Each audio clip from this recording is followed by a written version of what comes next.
বলতেছি এখানে তো অনেক বাচ্চা আছে। আমি দৌড় দিয়ে এখানে আসতেছিলাম আর আমার মাকে বলতেছিলাম, মা বাচ্চারা মরে যাচ্ছে মা। আমি এখানে এসে দেখি কিছু কিছু বাচ্চার পাটা ছড়ায় আছে। এখান থেকে প্রায় সময় অনেক বিমান আসে যায়, অনেক প্রশিক্ষণ বিমান অনেক আসে যায়, কানে অনেক শব্দ হয়। তো কালকে যখন এখানে জিনিসটা আসছিল, এত জোরে সাউন্ড আপনারা জাস্ট কল্পনা করতে পারবেন না, মানুষের কানের পর্দা ফিরে যাচ্ছিল। জিনিসটা আমি জাস্ট 5 সেকেন্ডের মধ্যে দেখি এখানে এসে পড়ছে। আমি জাস্ট বুঝতেছিলাম না জানো কলেজটা হচ্ছে কি। হঠাৎ করে দেখি বাচ্চাদের কলেজটা ফেটে, আগুন ফেটে এই উপরে উঠে আসছে। আমি বলতেছি এখানে তো অনেক বাচ্চারা আছে। আমি দৌড় দিয়ে এখানে আসতেছিলাম আর আমার মাকে বলতেছিলাম, মা বাচ্চারা মরে যাচ্ছে মা। আমি এখানে এসে দেখি কিছু কিছু বাচ্চা মরা দেহ ছড়ায় আছে অর্ধেক। আপনারা কি তাদের বাঁচায় আনতে পারবেন? তারা কি আর জীবনে তাদের মা বাবার কোলে আসতে পারবে? আপনারা বলেন। এখানে আমাদের একটার সময় ছুটি হয়, মনে করেন 12:40 বা 50-এর দিকে এখানে হয়তো এই ধ্বংসটা হয়েছে। তো আমি যখন সামনের দিকে আসি, অনেক বাচ্চাদের মরদেহ আমি সবসময় ফোনে দেখছি, খবরে দেখছি। আমি কখনো কল্পনা করি না যে চোখের সামনে আমাকে এগুলো দেখতে হবে। দেখতেছিলাম বাচ্চারা নিজের শরীর চামড়া পুড়ে যাচ্ছে, সে অবস্থায় হাঁটতেছে, জানের ভিক্ষা করতেছে, আমাকে কেউ বাঁচাও। আপনারা কেউ বলতে পারবেন বড়রা যখন মারা যায়, হ্যাঁ ওইটা একটু হলেও কম কষ্ট লাগে, কিন্তু ছোট ছোট যে বাচ্চারা মারা গেছে। কিন্তু আপনারাও জানেন যে বিমান যে ধ্বংস হয়েছে তার ভিতরে কত ধরনের ইঞ্জিন থাকে, কত কেমিক্যাল বা অনেক পুরাতন প্লাস কত ধরনের ইঞ্জিন বা কত কিছু থাকে, আপনারাও জানেন তাই না?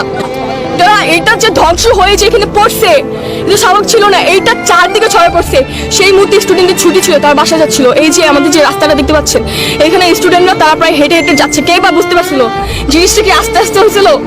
সাথে 2 মিনিট আগেও যেখানে বাচ্চারা ভাবছিল যে আমি বাসায় যাবো, আম্মুর সাথে দেখা করবো বা আব্বুর সাথে দেখা করবো, বাসায় যাবো, আবার পড়া আছে বা এরকম কিছু, সেই মুহূর্তে 2টা সেকেন্ডও লাগে নাই বাচ্চাদের জানগুলো যেতে। কেন এগুলো প্রশিক্ষণ দেওয়া হয়? কোন দেশে বসবাস করছি আমি? কালকে কার ব্লেম দিব আমি বুঝতে পারতেছিলাম না। যে ছড়াচ্ছেন এটা 2013 সালের বিমান, আসলে সেটা না, সেটা হচ্ছে 1966 সালের বিমান। এত ফেক নিউজ কেন ছড়াচ্ছেন যে 19 থেকে 20 জন বাচ্চা মারা গিয়েছে, যেখানে হচ্ছে 200 জনের মতো বাচ্চা নিহত হয়েছে, আহত আরো অনেকে হয়েছে, এখন নিখোঁজ অনেক বাচ্চার বুক খালি হয়েছে। এই উত্তরটা কি আপনি দিতে পারবেন? সালে 5ই আগস্ট আমরা স্বাধীন হয়েছি, আমাকে এটার জন্য আন্দোলন করেছিলাম যে যেখানে বাচ্চাদের সেফটি। সরকার চেঞ্জ হয়েছিল, এগুলোর জন্য আমরা বলতে পারবেন সরকার কেন চেঞ্জ হয়েছে? তারা এত আধুনিক বাংলাদেশ তৈরি করতেছে। দাবি এই যে এই এত পুরানো বিমান দিয়ে কেন এই ট্রেনিং গুলি করা, আর এই ট্রেনিং গুলি কেন এইসব জায়গা আনে? বাইরে এরিয়া আছে, দিনাজপুর আছে, পঞ্চগড় আছে, চিটাগাং আছে, এইসব জায়গা করাইতে পারে। এইসব জায়গা বাচ্চাদের উপরে কেন করলো এই জিনিসগুলি? মর্মান্তিক ঘটনা। আমার কান্দন, আমার চোখের পানি কাউকে আমি তৈরি রাখতে পারি না। যে মা বাপের কাছে বাচ্চা বলে আসছে যে আম্মু আমি স্কুলে যাচ্ছি, দুপুরে আমি এই জিনিসটা খাবো, সেই জিনিসটা আমি খাইতে পারি নাই।